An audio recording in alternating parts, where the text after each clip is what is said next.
Bapak Ibu sehat semua? Insyaallah.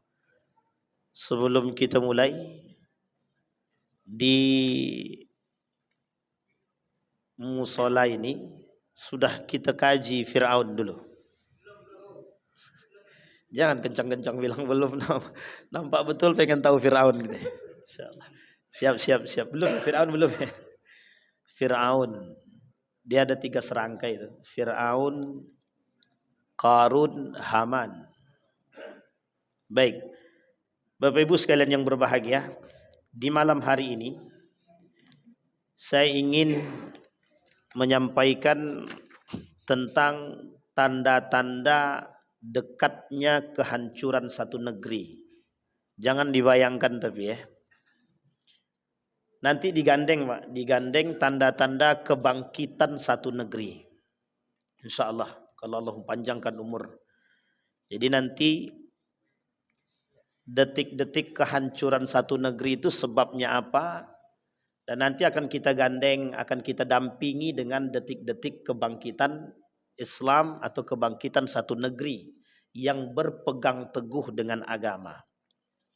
Jadi memang Bapak Ibu sekalian yang berbahagia, di akhir zaman ini memang harus banyak kita merefleksi diri agar kita ini bisa selamat. Tapi kita perlu tahu apa yang harus kita pegang dan apa yang menjadi tumpuan kita. Ibarat kita berjalan di atas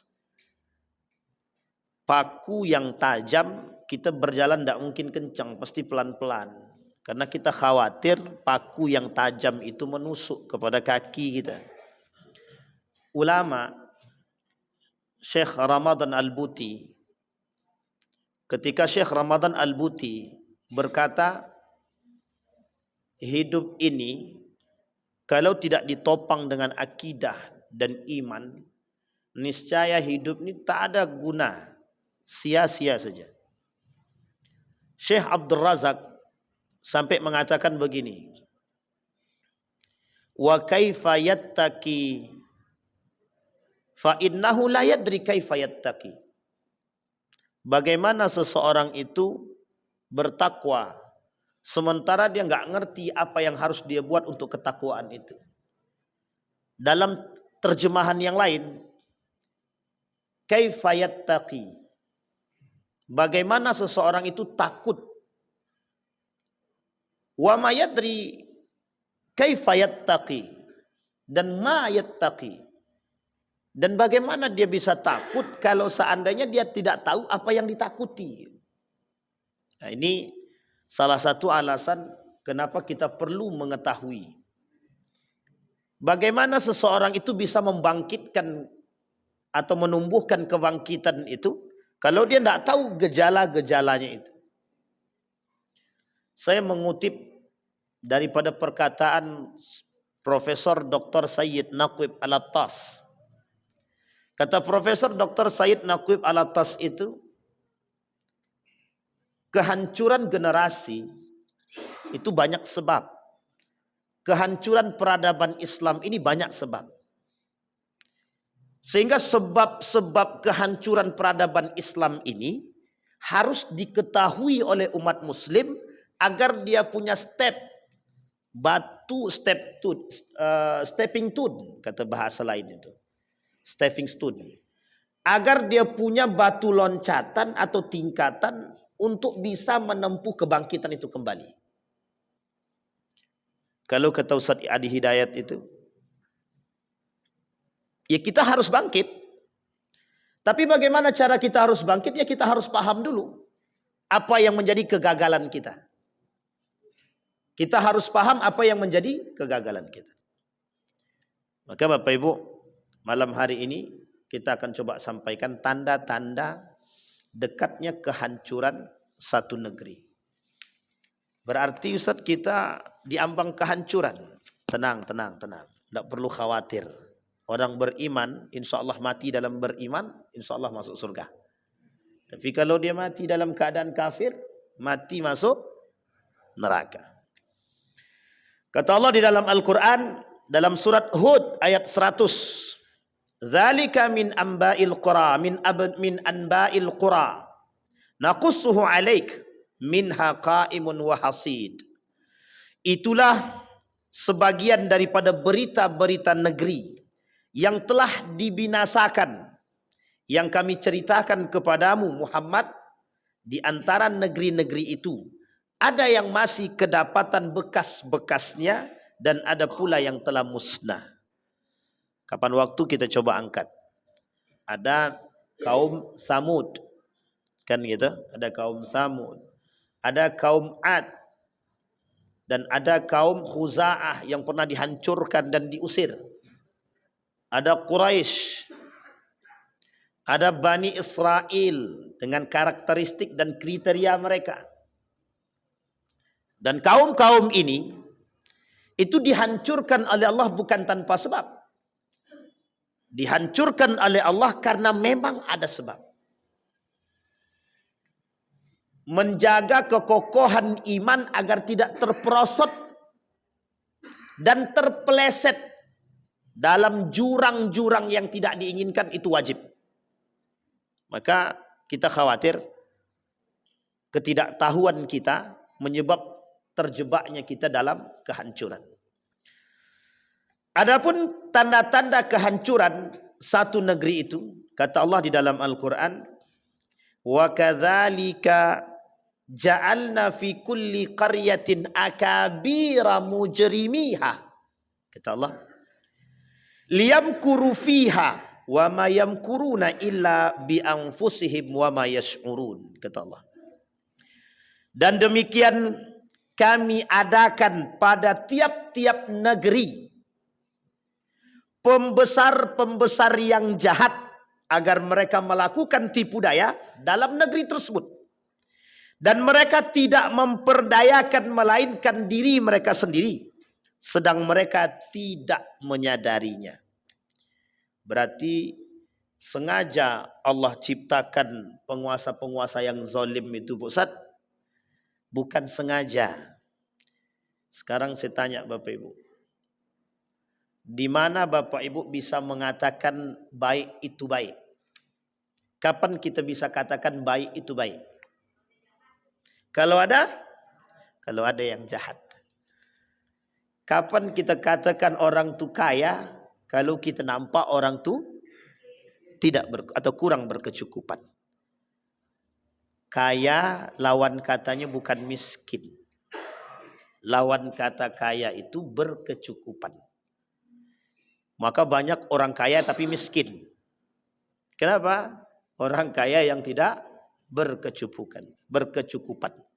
Maka dalam Al-Quran Allah sebut aghna wa aqna.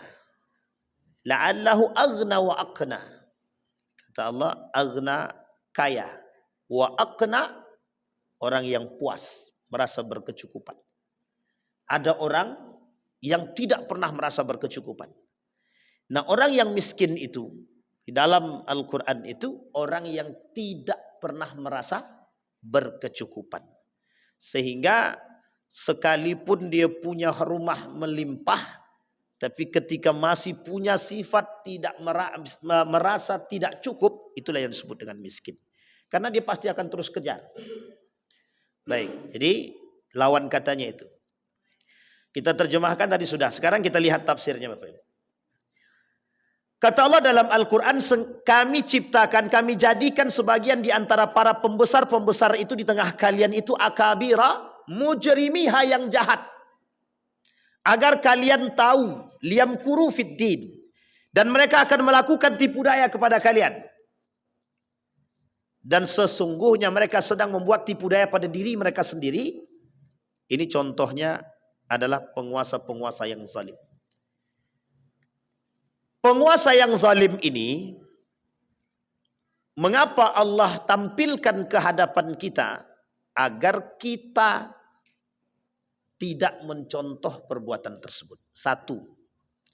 Yang kedua, agar kita mengetahui bagaimana cara mengatasi pemimpin-pemimpin yang zalim, yang merusak. Yang ketiga, mengambil ibrah terbaik dalam setiap perbuatan yang mereka lakukan. Yang keempat, memberikan contoh perbandingan ini loh yang baik dan ini yang buruk. Maka di samping pemimpin yang zalim pasti ada pemimpin yang baik. Itu mesti. Di samping pemimpin yang zalim mesti ada pemimpin yang baik. Berarti Ustaz, kita akan mendapatkan pemimpin yang baik pada saatnya. Lah berarti sekarang pemimpinnya tidak baik, nggak tahu. Bapak Ibu pandai nilai sendirilah. Sampai di sini bisa dipahami Bapak Ibu. Jadi kalau ada karakter-karakter itu, maka bisa dipastikan insya Allah baik. Tapi kalau tidak ada karakter-karakter ketakwaan, itu agak susah juga. Maka setiap sesuatu dibalik pemimpin yang zalim, mesti Allah sudah siapkan pemimpin-pemimpin yang baik. Pertanyaannya, apakah Allah jadikan tanpa sebab atau dengan sebab? Kata Allah, proses itu penting. Awamil, proses. Bapak Ibu pengen jadi baik, tapi kalau tidak punya proses untuk menuju kebaikan, tidak akan jadi baik kita. Kata para ulama itu, tidak ada sesuatu yang instan. Kita pengen pemimpin kita yang baik, yang bertakwa, tapi kita pilih pemimpin peminum khamar. Tapi kan kita nggak tahu jalan hidup orang. Ustaz, bisa jadi ketika jadi pemimpin dia bertobat, alhamdulillah. Atau justru malah sebaliknya. Kita pilih pemimpin-pemimpin yang menurut kita baik, tapi ternyata ketika duduk malah dia tidak jadi baik. Maka tolak ukur. Salah satu tolak ukur memilih pemimpin itu adalah harus didasari pada yang pertama, karakter ketakwaan dia. Kemudian yang kedua, itu harus dijadikan sandaran sholatnya. Maka ada pertanyaan, ada pemimpin yang tidak terlalu beriman, tapi cakap dalam komunikasi dan berani. Yang kedua, ada pemimpin beriman, tapi kurang berani. Bapak Ibu pilih yang mana? Pertama atau kedua? Ada pemimpin beriman, tapi kurang berani dan kurang cakap. Yang kedua, ada pemimpin kurang beriman, tapi pemberani. Pilih yang mana? Yang ketiga. Yang ketiga, berani dan inilah ya. Berani dan cakap gitu ya. Ya kalau begitu semua harapan kita begitu. Tapi kalau tidak ada pilihan lain bagaimana? Dan ini apa yang ado lah. Kalau apa yang ado selesai. Bapak Ibu, di dalam Al-Quran itu disampaikan begini. Karakter pemimpin adalah cerminan daripada karakter masyarakat. Jadi kalau masyarakatnya baik, insya Allah milih pemimpin baik mesti. Tapi kalau masyarakatnya kurang baik, maka dia akan memilih sama seperti diri dia. Maka kata para ulama, pemimpin cerminan rakyat. Pemimpin itu cerminan para pemilih. Ya aku tak pernah milih dia, Pak Ustaz, bagaimana? Nah, ini yang menjadi persoalan kita. Kembali kepada poin tadi. Di dalam hadis Nabi ada dua hadis. Kata baginda Nabi Muhammad SAW ketika berbicara dengan iblis, man rufaqa'uka min ummati gitu, yaumal qiyamah. Siapa kawanmu kelak di hari kiamat? Wahai iblis, kata Rasul. Dijawab sama iblis, hum asyara. Mereka ada 10 golongan gitu. Sedikit apa banyak 10 tuh? Iblis punya kawan di hari kiamat 10.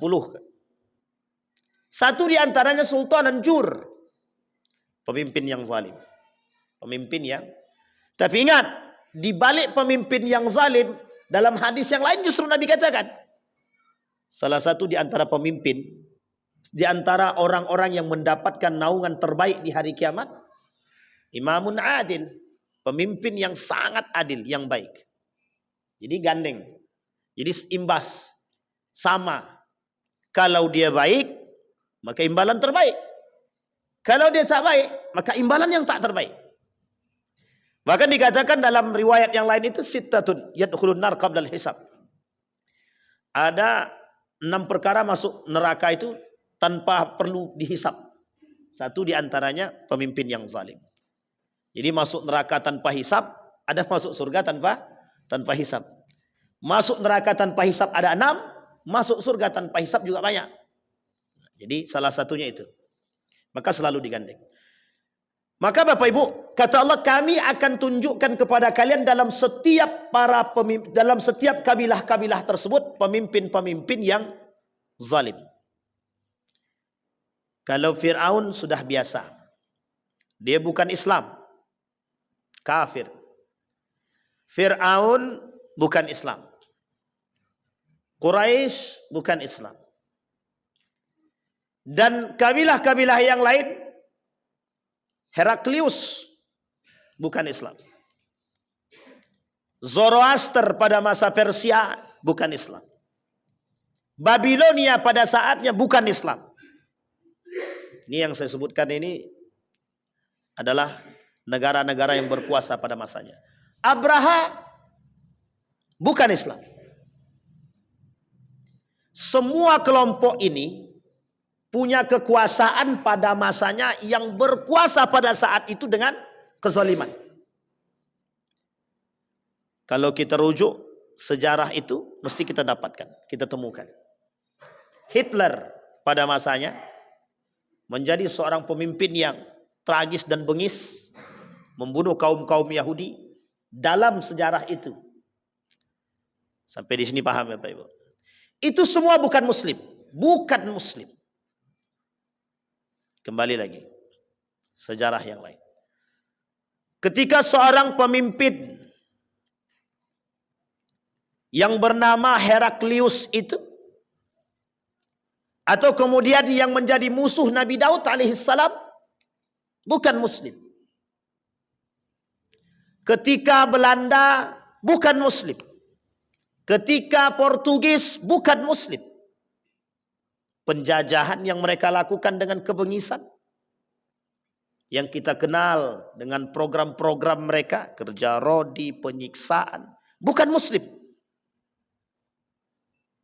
Tapi kemudian Allah katakan, setiap kabilah mesti ada, setiap kelompok mesti ada.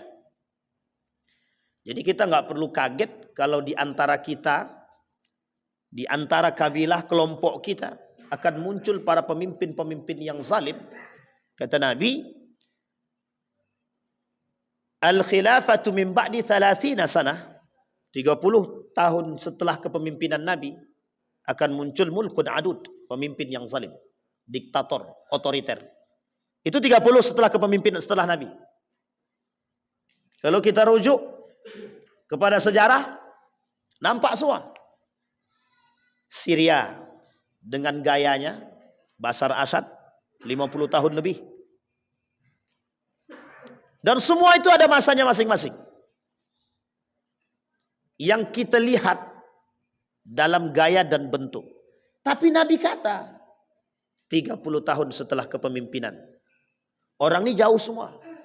Yang tadi sebelum Zoroaster Persia, Majusi sebelum, Babilonia sebelum datangnya Islam, Heraklius sebelum datangnya Islam, Yaumal Amul Fil, hari gajah, tahun gajah sebelum datangnya Islam. Sekarang kita lihat, kata Nabi 30 tahun setelah kepemimpinan Nabi. Kita lihat, kita runut. 1, setelah kepemimpinan Nabi, Abu Bakr Siddiq.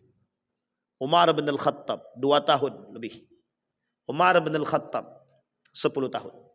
Utsman bin Al-Affan 12 tahun lebih. Kemudian naik lagi Ali bin Abi Thalib hampir 4 tahun.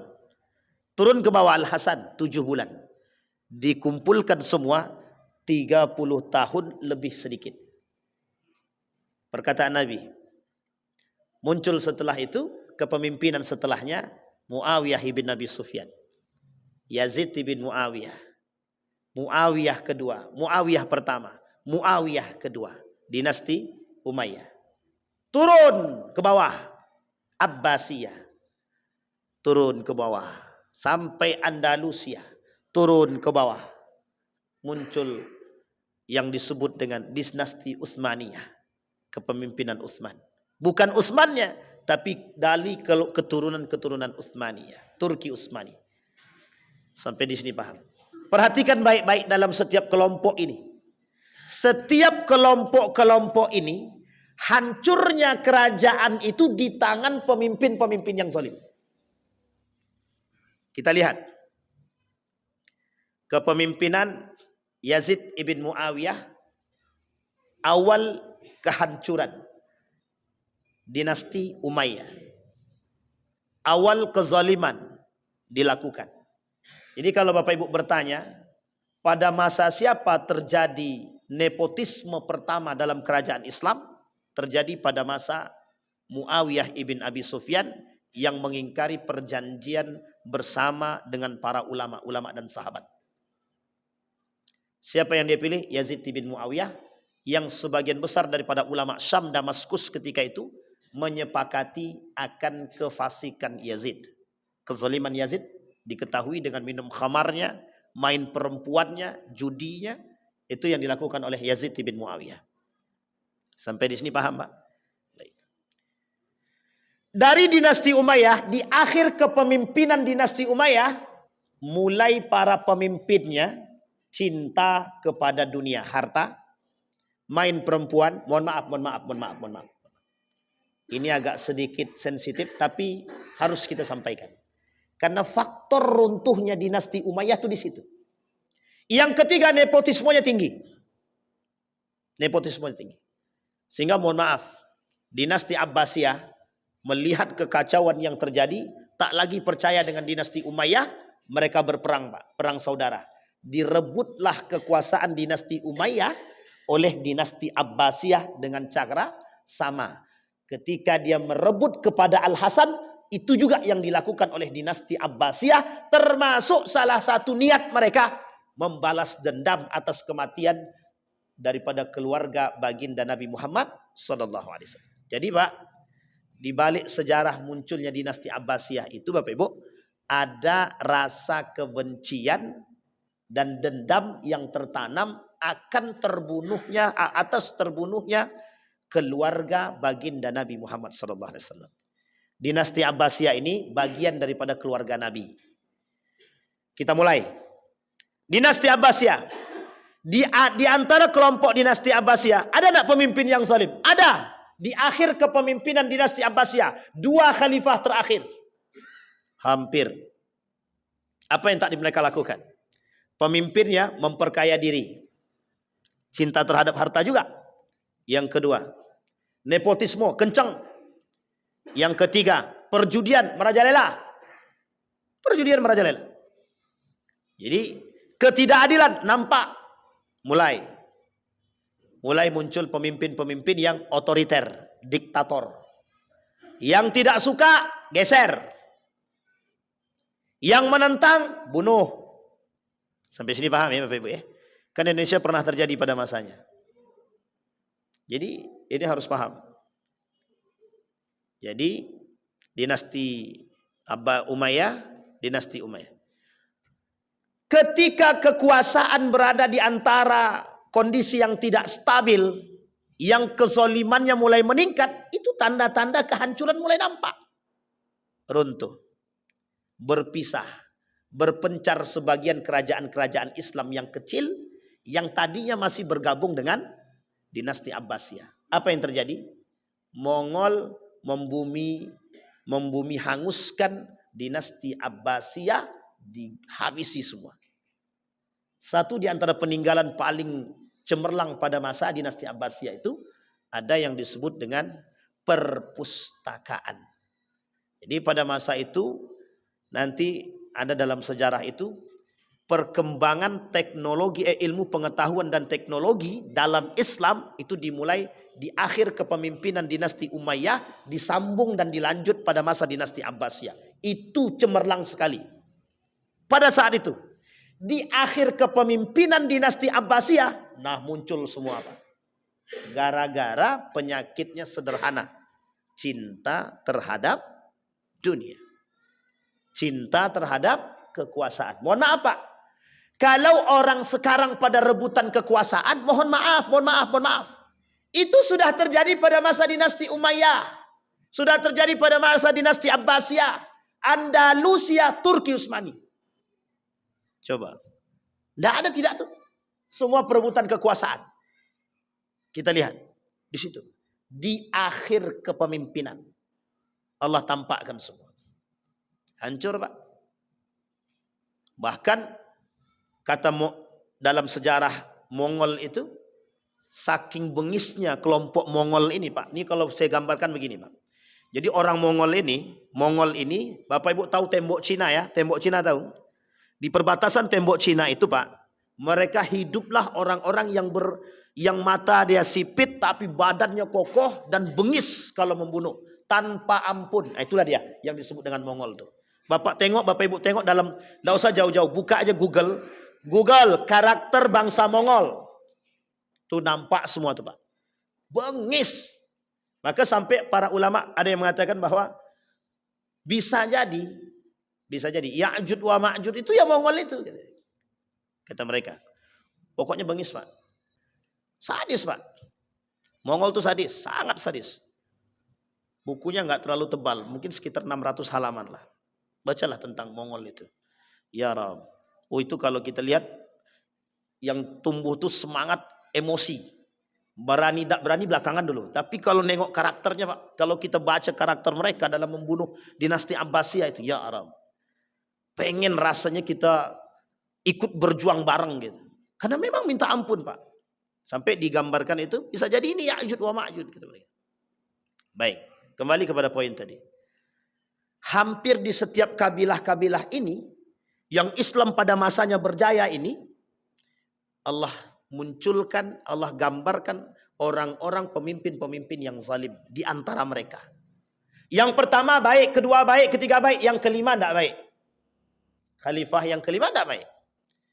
Khalifah pertama, kedua, ketiga, keempat, kelima baik, yang keenam tidak baik. Mesti begitu. Karena tujuannya biar melihat. Ini loh. Tapi penyebab tidak baik mereka apa? Ini yang harus kita lihat. Apa menyebabkan mereka tidak baik? Apa yang menyebabkan muncul pemimpin-pemimpin yang zalim? Satu, terpengaruh oleh hawa nafsu dia sendiri. Cinta terhadap dunia tadi. Maka kalau kita lihat Bapak Ibu, mohon maaf. Kalau kita lihat orang yang mempertuhankan hawa nafsu itu sekarang, rata-rata para penguasa itu pencinta hawa nafsu semua. Bukan nafsu ya, pencinta hawa nafsu semua. Itu rata-rata. Maka kita sebenarnya miris dengan keadaan kita sekarang. Harusnya kita khawatir Allah menurunkan azabnya bagi kita karena munculnya penguasa-penguasa yang tak sama sekali takut dengan ancaman Allah. Itu yang kita takutkan Pak. Karena mohon maaf Pak, kata Syekh Abdul Razak itu, kalau maliknya baik, maka junudnya baik, maka masyarakatnya baik. Kalau rajanya baik, tentaranya baik. Kalau raja dan tentaranya baik, masyarakatnya baik. Tapi sebaliknya, kalau rajanya tidak baik, tentaranya tidak baik. Kalau tentaranya tidak baik, masyarakatnya nggak baik. Nah, ini poin penting yang harus kita pahami. Sehingga mohon maaf Pak, karena kita harus paham mengapa mereka bisa menjadi tidak baik. Kita mencoba menganalisa perkataannya Profesor Dr. Mahfud MD. Apa katanya? Malaikat masuk pun bakal jadi syaitan. Kata dia. Ini kita coba terjemahkan maksud ini Pak. Coba kita terjemah, analisa kalimat sederhana ini. Sederhana sangat. Kalau dalam gambaran kita, mesti akan hancur. Setiap orang masuk hancur. Tidak begitu yang kita pahami Pak. Yang harus dipahami, kembalikan kepada Al-Quran dan hadisnya Pak. Bagaimana cara kita kembalikan? Lihat kalimat sederhana itu. Setiap yang masuk akan berubah menjadi syaitan. Artinya, malaikat pun yang masuk akan jadi setan. Kan begitu. Sekarang kita terjemahkan Pak. Kita lihat dalam rujukan kepada dalam hadis Nabi. Kata Nabi, yang membuat orang hancur itu apa? Ittiba'ul hawa. Ada tiga hal kata Nabi yang menghancurkan manusia. Satu diantaranya ittiba'ul hawa. Yang kedua syuhud muta'. Orang yang pelit Yang kedua, orang yang ittiba'ul hawa. Afara'aita man ittakhadha ilahahu hawahu. Tidakkah kalian akan melihat, kata Allah, ada orang yang mempertuhankan hawa nafsu dia. Itu yang dimaksud, Pak. Sekarang saya tanya, kemana gandengan hawa nafsu ini? Siapa yang selalu menggandeng hawa nafsu? Syaitan. Itu yang disebut. Setiap yang masuk jadi syaitan. Artinya setiap yang memperturutkan hawa nafsu dia akan berkawan dengan syaitan. Setiap orang yang mempertuhankan, setiap orang yang berkawan dekat dengan hawa nafsu dia bakal menjadi berkawan dekat dengan syaitan. Bagaimana dengan orang yang kesurupan Ustaz? Kan dalam dirinya setan gitu. Itu lain cerita ya. Jangan disama-samakan itu. Tapi karakter dulu. Sehingga kata Ustaz Adi Hidayat itu setan itu sebenarnya karakter memang. Karakter. Dan kenapa Allah gambarkan syaitan ini selalu pada hal yang tidak baik? Karena memang nafsu itu selalu mengantarkan manusia pada yang tak baik. Innan nafsa la'ammaratun bisu. Sungguh yang namanya nafsu pasti akan mengantarkan manusia pada hal yang tak baik. Nah, sekarang pertanyaannya, Ustaz, sebelum dia duduk, dia baik betul. Tapi setelah duduk, nengok muka kami pun tak tahu dia. Ini misal contoh-contoh saja. Jangan, tak usah digambarkan ke siapanya, contohnya aja. Nah, itu banyak definisinya Pak, banyak tafsirannya. Bisa jadi waktu itu pura-pura baik, itu kan bisa jadi pencitraan tadi. Yang kedua, bisa jadi terpengaruh. Nah, ini dia yang dikatakan Mahfud MD tadi, itu betul, mungkin bisa jadi. Malaikat masuk pun bisa jadi. Nah, itu dia. Tapi yang ketiga, ada. Ya mohon maaf kalau bahasa kasarnya. Ya memang dari awal dia setan gimana? Itu bahasa kasarnya begitu. Jadi ada orang yang tadinya baik kok tiba. Tapi Ustaz, saya hafal betul dia memang orang baik Pak Ustaz. Tapi pas masuk Pak Ustaz. Ini kalau bahasa gaulnya. Kalau bahasa sederhananya gimana? Orang OKB. Orang kaya baru. Kalau itu bukan OKB lagi. OPB. Orang penguasa baru. Jadi baru duduk dan merasakan hangatnya menjadi seorang penguasa. Langsung arogansinya naik. Berarti bagian daripada apa Ustaz? Sama, ittiba'ul hawa, mengikuti hawa nafsu. Tapi ada yang keempat, Pak. Yang keempat ini tak masuk dalam golongan 3 ini tapi. Karena tekanan. Yang kelima ada yang kelima, FOMO. Tahu FOMO, bukan homo. Jangan salah paham, FOMO. Ini yang lagi tenar-tenar sekarang, Pak. Lagi viral. FOMO. Ada yang tahu Bapak Ibu? Yang tua-tua akan tahu, jangan lagi. Apa kepanjangan FOMO itu? Ikut-ikutan. Ibu-ibu belakang tuh lebih tahu Pak. Tahu Bapak Ibu, mohon maaf. Sombong itu sekarang, itu bisa jadi normalisasi kesombongan. Apa maksudnya? Naturalisasi. Dulu orang kan tidak mau sombong. Setelah masuk dinaturalkan kesombongan itu. Yang tadinya tidak mau sombong, tapi dinaturalisasikan. Dinormalisasikan. Jadi biar salah. Sombong itu biasa. Nah, ini sekarang saya kasih tahu sama Bapak Ibu. Ini tope ini pula. Jadi Bapak Ibu, sekarang saya tanya Bapak Ibu. Tapi Bapak Ibu jawab dengan jujur. Ini bahasa yang sering kami dengar dulu. Oh, si fulan sombong wajar. Kan dia orang kaya. Oh, si fulan sombong wajar. Kan dia orang cerdas. Sekarang saya tanya, siapa yang mewajarkan orang-orang seperti itu sombong? Enggak ada Pak yang mewajarkan itu. Tapi karena kita yang mewajarkan itu kita. Yang menormalisasikan kesombongan itu kita. Jadi bahasa lainnya, kita yang menciptakan anomali kalau bahasa lainnya.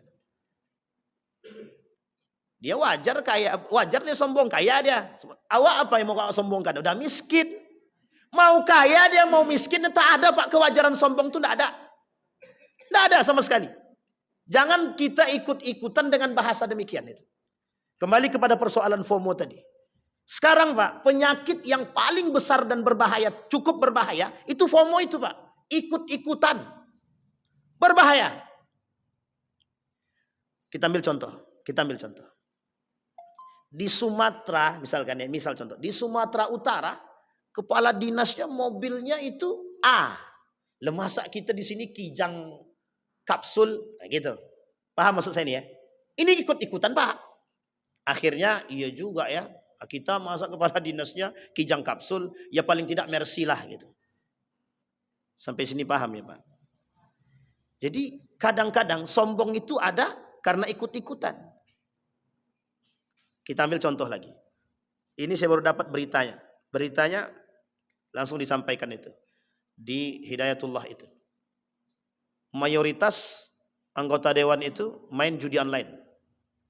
Mayoritas anggota dewan itu main judi online. Kita lihat Pak, kenapa mereka main judi online? Ternyata ada juga. Ya salah satu penyebabnya adalah ikut-ikutan. Karena bahasanya kalau ndak main judi, ndak yes. Gitu.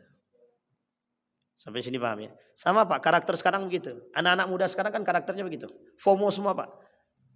Kalau aku ndak pakai iPhone, ndak wow. Sehingga ketika dia bergabung dengan orang-orang yang pakai iPhone, sementara dia sendiri pakai Samsung, malu dia Pak. Akhirnya pakai iPhone. Dari mana duitnya belakangan, yang penting gaya hidupnya dulu gitu. Yang penting oke dulu gitu. Nah yang kita khawatirkan pemimpin-pemimpin kita, penguasa-penguasa kita yang seperti itu. FOMO, itu yang kita khawatirkan.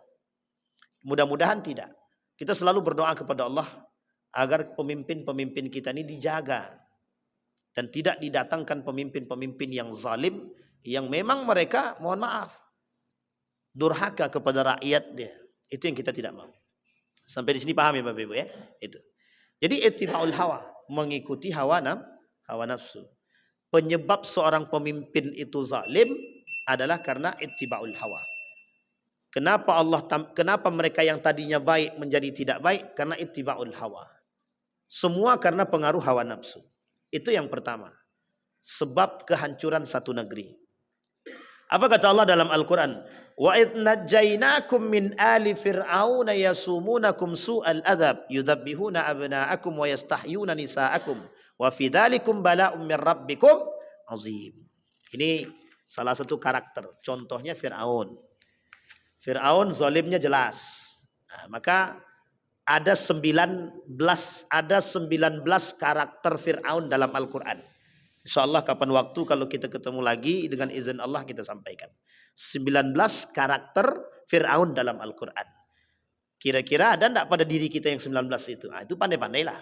Kalau ada cepat tobat. Biar enggak dipanggil Fir'aun. Nanti Fir'aun betul lah kawan satu itu. Awak yang takutnya kita kasih tahu karakternya. Besok nampak kawan. Fir'aun sini kawan. Nah, itu yang jadi masalah. Baik. Yang kedua. Karakter daripada tanda-tanda dekatnya kehancuran satu negeri. Kata Allah, kata seorang ulama tadi, orang kaya yang durhaka. Ini ada pengecualiannya ya Pak ya. Orang kaya yang durhaka. Kalau orang kaya yang beriman itu kebangkitan. Kalau orang kaya yang durhaka itu tanda-tanda. Sekarang saya tanya dulu. Sekarang orang sekarang nih banyak yang kaya atau ingin menjadi kaya? Ingin jadi kaya ya Pak ya. Bukan kaya beneran ya, tapi ingin menjadi kaya. Yang kedua pertanyaannya. Apa yang mereka lakukan agar menjadi kaya? Nah, itu abang tuh yang jawab ya, bukan saya ya. Menghalalkan semua cara kata beliau. Sebagian. Sebagian apa? Kecil atau besar? Masya Allah, itu sakit hati namanya. Baik. Orang kaya yang durhaka. Dulu Pak, saya pernah dikomentari oleh seorang jamaah itu ketika sengisi itu tentang persoalan ini. Apa kata dia habis selesai kajian dia datang. Ustaz, bisa enggak Ustaz tidak usah mencemooh orang kaya terus? Kan masih banyak orang kaya yang beriman. Terus dengan gaya emosi dia Pak, mau kayaknya emosi lah karena dia gelagatan ngomongnya kayak ini gitu. Ya, kenapa Pak? Oh karena dia orang kaya. Tapi tak pula kaya. Saya bilang sama beliau, abang tadi dengar dengan baik. Iya dia dengar dengan baik, makanya saya tanya sama Pak Ustadz gitu. Abang tak bertanya, abang berkomentar, mengkantar saya bilang. Tadi kan saya bilang orang kaya yang durhaka. Abang kaya apa tidak? Tak berani dia jawab. Karena kalau dia bilang jawab kaya sombong kan. Kalau tidak dijawab agak ragu juga dia. Kenapa? Kenapa saya bilang begini? Karena memang banyak komentarnya begini. Kenapa selalu orang kaya yang kena? Bukan selalu. Tapi memang hadisnya bicara tentang itu. Tidak mungkin pula kita buat hadisnya A kemudian kita jadikan B, itu tidak mungkin, Pak. Orang beriman kita tidak perlu komentari, Pak, karena memang sudah betul. Sampai di sini paham ya Bapak Ibu ya. Sehingga perlu kita paham. Loh, kenapa orang kaya terus yang harus disampaikan? Biar orang kaya itu sadar diri. Saya bilang karena dia sudah naik tinggi juga, saya tinggi juga. Biar orang kaya itu sadar diri. Dan semoga abang kaya tidak durhaka, saya bilang gitu. Tutup, selesai. Habis itu tak bicara lagi dia. Sampai makan, selesai makan, salam, dah selesai pulang. Saya bilang, karena memang Bapak Ibu, mohon maaf. Saya ceritakan di mana-mana tentang Harun Ar-Rasyid. Yang uniknya dalam cerita Harun Ar-Rasyid itu, dia hanya disindir orang gila. Ini masih mending yang menyindir itu orang sehat. Kalau orang gila yang nyindir, saya yakin tidak akan sadar dia, Pak. Kalau dia aja gila ngapain kita? Padahal waktu itu yang nyindirnya Harun Ar-Rasyid itu, orang itu bukan gila beneran. Gila kepada Allah. Artinya ahlus sufi. Orang sufi yang mengingatkan, yang cintanya kepada Allah. Itu karena Harun Ar-Rasyid cinta kepada Allahnya kuat, tunduk dia, Pak, nangis dia. Kalau sekarang, nangis atau diusirnya kita? Na'udzubillah. Jangan suuzon. Baik. Apa kata mereka dalam surat Saba ayat 34? Kami lebih banyak mempunyai harta dan anak-anak daripada kamu. Dan kami sesekali tidak akan diazab. Apa kata mereka?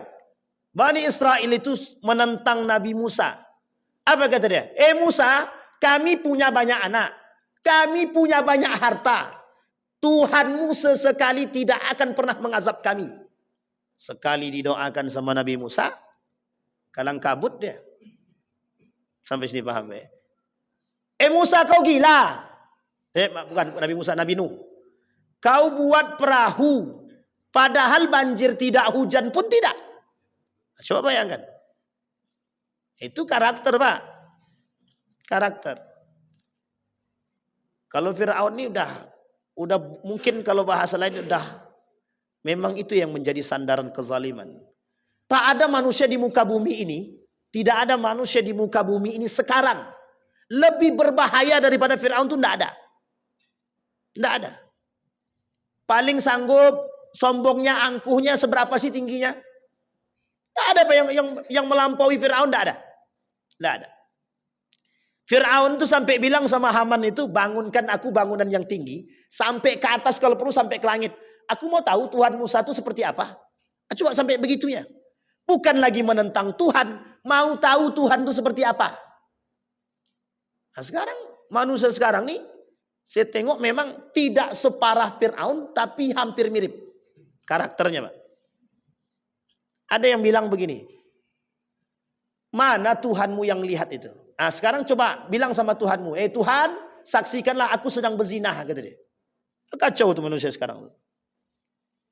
Ya Rabb. Jadi Bapak Ibu, na'udzubillah. Nah, sedikit lagi, satu poin lagi. Jadi Bapak Ibu, kembali kepada poin tadi. Kata Allah dalam hadisnya begini. Abghadu salasan wa bughdi li salasin asyad. Dia hadisnya panjang. Saya potong tengahnya aja. Aku benci 3 perkara, kata Allah. Tapi ada 3 perkara yang jauh lebih aku benci. Ini hadisnya qudsi.